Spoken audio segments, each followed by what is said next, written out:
Joris, c'est à toi pour le Zoom de la rédac. On est en plein dans la campagne nationale Rouge-Gorge qui a pour but de sensibiliser le grand public au cancer de la gorge et de la bouche. Une journée d'information ouverte à tous est organisée ce jeudi de 10 à 17h à Caen dans le hall du centre François Baclès. Ces cancers sont souvent dus à la consommation d'alcool et de tabac, mais ils peuvent aussi être favorisés par la présence de virus, notamment les infections à papillomavirus qui sont contagieuses.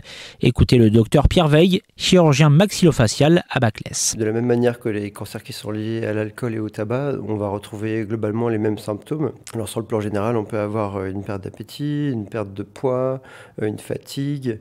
Et sur le plan plus ciblé sur l'oropharynx et la zone qui va être touchée, ça va être plutôt des difficultés pour avaler, une sensation d'aliments coincés dans la gorge, des douleurs en mobilisant la langue ou voir la langue qui va moins bien bouger. Ça peut aller aussi jusqu'à des difficultés à ouvrir la bouche, des douleurs d'oreille et aussi ça peut être des saignements qui ressortent par la bouche et visuellement, alors c'est toujours difficile pour le patient de voir mais on peut quand même avoir une sorte d'ulcération comme un petit cratère dans l'amygdale ou même un petit peu plus loin. Audrey Rambaud est oncologue médicale au centre François Baclès. Ce qu'il faut retenir, c'est qu'en cas de symptômes qui persistent plus de 3 semaines, il faut consulter. Donc voilà, les douleurs qui persistent, les troubles de l'alimentation, de la douleur quand on avale, des changements de la voix aussi ou des saignements qui persistent plus de 3 semaines, il faut consulter. Détecté tôt, le cancer des voies aérodigestives supérieures, autrement dit de la gorge et de la bouche, se guérit dans environ 80% des cas.